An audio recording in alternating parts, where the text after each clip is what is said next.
Film की शुरुआत होती है आर्थर यानी एक्वामैन को दिखाने से। हमें पता चला कि उसकी जिंदगी पूरी तरह से बदल गई है। वो एटलांटिस का राजा बन गया है। उसकी शादी मीरा से हो गई है, जो दूसरी किंगडम की राजा की बेटी है, और अब इनका एक बेटा भी है। अब कहानी शिफ्ट होकर आ जाती है इस मूवी के विलन पर, जिसका नाम ब्लैक मैंटा है। उसके डैड की मौत हो गई थी, पर वो उनके मरने का जिम्मेदार हमेशा से आर्थर को समझता आ रहा है। इसलिए ब्लैक मैंटा आज भी आर्थर से बदला लेने का फैसला करता है। वो अपने लिए खास किस्म का पावरफुल सूट भी बना रहा था और इस बात का भी इंतजार कर रहा था। ये सूट पूरा होने के बाद मैं एक्वामैन से लड़ाई करूँ। इसके बाद हम एक डॉक्टर को देखते हैं जो मरीन साइंटिस्ट भी था, यानी समंदर के नीचे की दुनिया का, और अभी वो एटलांटिस के ऊपर ही रिसर्च कर रहा था। उसकी कोशिश थी कि एटलांटिस को ढूंढकर वहाँ जाए और उसे सबके सामने बाहर दुनिया में ला सके, ताकि वो ये साबित करने में कामयाब हो जाए कि एटलांटिस जैसी दुनिया सच में पाई जाती है। एटलांटिस की इस रिसर्च को लेकर वो साइंटिस्ट एक बार अंटार्कटिका जाती है और वहाँ की बर्फ में कोई चीज ढूंढने की कोशिश करने लगती है। लेकिन तभी साइंटिस्ट और उनकी टीम पर ऑक्टोपस जैसा कोई मॉन्स्टर हमला कर देता है, क्योंकि उसके बड़े बड़े टेंटिकल्स भी थे। तो इस वजह से साइंटिस्ट अपनी टीम के साथ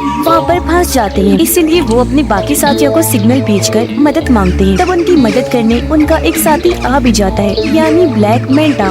ये लोग मिलकर काम कर रहे थे। यहाँ आने के बाद ब्लैक मैंटा साइंटिस्ट और उनके साथियों की जान तो बचा लेता है, लेकिन वो खुद यहाँ रिसर्च करने लगता है, जिसके लिए वो बर्फ के और नीचे जाने लगा। काफी गहराई में आने के बाद उसे टूटा हुआ ब्लैक ट्राइडेंट दिखता है, और अब जैसे ब्लैक मैंटा टूटे हुए ट्राइडेंट को उठाकर जोड़ता है तो उसे इसका असली मालिक नजर आने लगता है, जिसका नाम कॉर्डेक्स था। ये काफी चालाक खतरनाक लग रहा था। वो ब्लैक मैंटा की यादों में कहता है कि तुमने क्योंकि मेरा टूटा हुआ ट्राइडेंट जोड़ दिया है, इसलिए अब तुम बहुत ताकतवर बन जाओगी, साथ ही अपने दुश्मन एक्वामैन से बदला भी ले पाओगी, और तो और हर वो चीज तुम कर सकते हो जो तुम करना चाहते हो। अब पता चला कि दुनिया की सूरत हाल काफी खराब हो गई है, क्योंकि ग्लोबल वार्मिंग इतनी बढ़ गई है कि सुनामी और सैलाब वगैरह आते रहते हैं। इस वजह से बाहरी दुनिया के साथ साथ समंदर की दुनिया में भी काफी मुश्किलात आ रही हैं, क्योंकि इस सारी सूरत हाल की वजह से समंदर के क्रिएचर्स धीरे धीरे मरते जा रहे हैं। सब कुछ देखते हुए अटलांटिस की काउंसिल्स की मीटिंग होती है, जिनमें आर्थर भी शामिल था। यहाँ आर्थर सब काउंसिल्स के सामने ये ऑफर रखता है कि हमें मिलकर बाहरी दुनिया के लोगों से बात करनी चाहिए और अपनी एडवांस टेक्नोलॉजी को उनके साथ शेयर करना चाहिए, बांटना चाहिए, ताकि इस तरह बाहरी दुनिया भी तरक्की कर सके और फिर वो हम लोगों की भी मुश्किलात को हल कर सके। पर जाहिर सी बात है, कोई भी इस बात पर राजी नहीं होता। सभी काउंसिल्स मिलकर कहते हैं कि ऐसा नहीं हो सकता। उधर ब्लैक मैंटा का सूट पूरी तरह तैयार हो गया था और अब वो ये चाह रहा था कि मैं किसी तरह अटलांटिस में घुसकर ओरिकेल्कम को चुरा लूं। अब ओरिकेल्कम अटलांटिस किंगडम में पाया जाने वाला एक तरह का मेटल है, जो बिल्कुल पेट्रोल की तरह काम करता है। इसके अलावा भी ओरिकेल्कम के बहुत फायदे हैं। तो अब ओरिकेल्कम को पाने के लिए ब्लैक मैंटा अपनी टीम के साथ अटलांटिस में घुस जाता है और वहाँ पर हमला कर देता है। अब उसकी तबाही को देखकर मीरा उसे रोकने के लिए ब्लैक मैंटा के पास जाती है, पर क्योंकि ये नया पावरफुल सूट पहनकर वो काफी ताकतवर बन गया था, इसीलिए मीरा पर ही हमला करके जख्मी कर देता है, जिससे वो बेहोश हो गई। ब्लैक मैंटा दोबारा से मीरा के पास आया। इससे पहले वो कोई और हमला उस पर करता, यहाँ आर्थर आ जाता है। अपनी वाइफ को बचाने के लिए वो अपने दुश्मन ब्लैक मैंटा से लड़ने लगा और इस तरह इनकी जबरदस्त लड़ाई होने लगती है। लड़ाई के दौरान ब्लैक मैंटा की टीम उसे सिग्नल भेजती है, जिससे वो समझ गया कि मेरी टीम ने ओरिकेल्कम ढूंढ लिया है। इसका मतलब कि अब वो वापस जा सकता है, तो इसीलिए लड़ाई को बीच में ही छोड़कर वो यहाँ से निकल गया। सही सलामत भागने में भी कामयाब हो जाता है। अब मीरा की हालत काफी खराब थी, जहाँ तभी उन दोनों के पास आर्थर की मोम आई। आर्थर की मोम उसे कहती है कि ये बात काफी सोचने वाली है कि अगर ब्लैक मैंटा सच में इधर अटलांटिस में ओरिकेल्कम को ही लेने आया था, तो फिर तो यकीनन कुछ बुरा होने वाला है। तब ये सुनकर आर्थर अपनी मोम से कहता है, तो फिर इस मामले में हमें मेरे भाई ऑर्म की मदद चाहिए होगी। पर क्यों? तो आर्थर जवाब देता है, क्योंकि मेरा भाई ऑर्म अटलांटिस के साथ साथ ओरिकेल्कम के बारे में भी काफी अच्छे से जानता है। वो अटलांटिस की पूरी तारीख के बारे में जानता है। ये सुनकर आर्थर की मोम कहती है, पर ऑर्म तो एक दूसरे किंगडम फिशरमैन की जेल में कैद है, तो फिर भला वो कैसे आ सकता है? जिस पर आर्थर जवाब देता है, मैं खुद फिशरमैन किंगडम जाऊंगा और जेल से ऑर्म को छुड़वा कर ले आऊंगा। उसने ऐसे किया, वो सीधा फिशरमैन की जेल में पहुंचा। जल्दी ऑर्म को ढूंढ भी निकालता है, ऑर्म को लेकर वहाँ से बाहर आ जाता है। पर इससे पहले वो यहाँ से निकलती ऑर्म को फिशरमैन किंगडम के गार्ड घेर लेते हैं।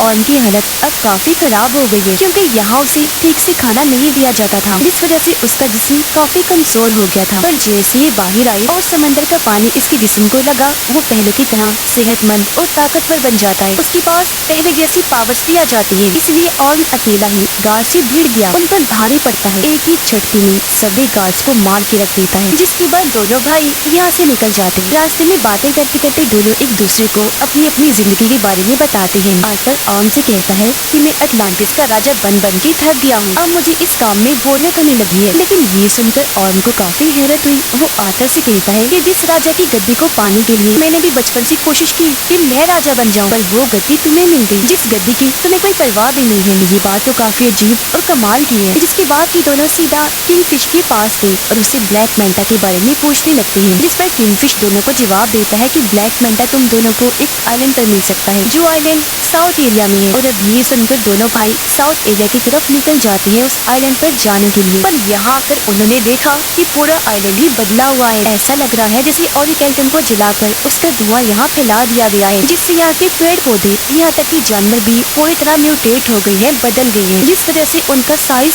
काफी बड़ा हो गया है। यहाँ तक कि इधर के चूहे भी इतने बड़े हो गए हैं कि उनका साइज हाथी जैसा लग रहा है। साइंटिस्ट दिखाया गया जो इस वक्त ब्लैक मेंटा के ठिकाने पर होता है। यहाँ साइंटिस्ट जब कोडेक्स के टूटे हुए ब्लैक ड्रैगन को देखता है तो बिना सोचे उसे पकड़ लेता है, और अब उसे छूते ही साइंटिस्ट को भी अपने दिमाग में कोडेक्स दिखाई देने लगता है, जो साइंटिस्ट को भी गलत काम करने के लिए कहने लगा, जैसा उसने ब्लैक मेंटा को कहा था। पर तब यहाँ ब्लैक मेंटा आ गया। वो साइंटिस्ट के हाथ से ब्लैक ड्रैगन लेते हुए कहने लगा, साइंटिस्ट जी, आप जानना चाहते थे ना कि मेरा मकसद क्या है? तो सुनो, मेरा मकसद ये है कि मैं आर्थर और उसके पूरे खानदान को खत्म कर दूं, और अगर ऐसा करने के लिए मुझे किसी शैतान से भी डील करनी पड़ी तो मैं इसके लिए भी राजी हूँ। तभी हमने देखा कि ब्लैक मेंटा के इस ठिकाने को ढूंढते हुए यहाँ आर्थर और ऑर्म भी आ जाते हैं, जो आते ही साइंटिस्ट से मिले। वो क्योंकि समझ गया था कि आर्थर और ऑर्म एटलांटिस से आए हैं, तो वो उन्हें बता ही देता है कि उसका मकसद एटलांटिस को भी बर्बाद करने का है। इसी के साथ साइंटिस्ट दोनों को ब्लैक ड्रैगन के बारे में भी बता देता है, और ये भी कि जैसे उसे छुआ जाए ड्रैगन के मालिक कोडेक्स की यादें दिखाई देने लगती हैं। इनकी बात चल ही रही थी कि तभी यहाँ ब्लैक मेंटा की टीम के लोग आर्थर और ऑर्म पे हमला कर देते हैं, लेकिन ये दोनों ही भाई मिलकर बहादुरी से उनका मुकाबला करने लगे। ये उनको काफी बुरा मार रहे थे कि तभी यहाँ ब्लैक मेंटा आ जाता है, वो भी अपना पूरा सूट पहने हुए, और अब वो इन दोनों से लड़ाई करने लगता है। लेकिन इस बीच ऑर्म गलती से उस ब्लैक ड्रैगन को पकड़ लेता है, जिस वजह से उसे भी कोडेक्स की यादें दिखाई देने लगती है। तो ये सब होने की वजह से कुछ देर के लिए ऑर्म का लड़ाई पर से ध्यान हट जाता है, जिसका फायदा उठाकर ब्लैक मेंटा उस पर हमला कर देता है। वो जवाबी हमला ना करने की वजह से काफी जख्मी हो गया, और अब ब्लैक मेंटा इस तरह दोनों से लड़ता है कि वो इन पर भारी पड़ने लगा। अब जब ये लग रहा था कि ब्लैक मेंटा दोनों को ही मार देगा, तो तभी यहाँ मीरा के डैड आ गए, इन्हीं राजा, जो आकर दोनों की मदद कर देते हैं और इन्हें निकाल कर भी यहाँ से ले जाते हैं। यहाँ से काफी दूर जाने के बाद ये एक महफूज जगह पर आ गए, और यहाँ उन लोगों को ब्लैक ड्रैगन के बारे में सब कुछ बता देता है।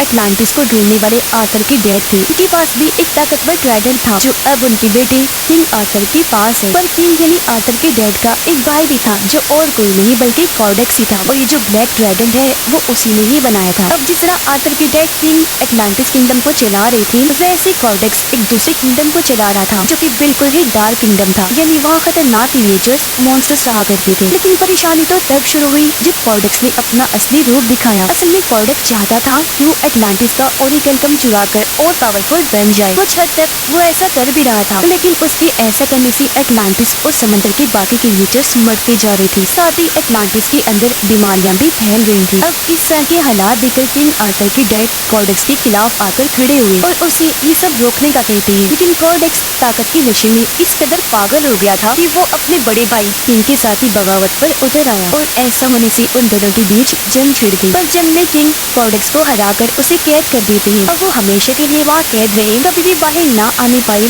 इसके लिए किंग ने अपने खून का इस्तेमाल किया, जिससे हुआ ये कि कोडेक्स जादुई कैद में बंद हो गया, जहाँ से उसका निकल पाना नामुमकिन है। आगे और बताता है कि इस वक्त कोडेक्स यादों के जरिए ब्लैक मेंटा के दिमाग में घुसा हुआ है, क्योंकि वो उसका इस्तेमाल करके आजाद होना चाहता है। ये सब सुनने के बाद आर्थर और ऑर्म की मोम भी सारी बात समझ जाती है। वो उन्हें बताने लगी कि हाँ, मैं भी कोडेक्स के बारे में जानती हूँ, और जिस तरह किंग ने अपने खून का इस्तेमाल करके उसे कैद किया था, अब कैद से आजाद होने के लिए उसे किंग की नस्ल के किसी इंसान का खून चाहिए, जब भी कोडेक्स आजाद हो सकता है। मतलब जिनके अंदर किंग का एक खून दौड़ रहा हो। किंग का खून उनकी शाही फैमिली के लोगों में ही हो सकता है।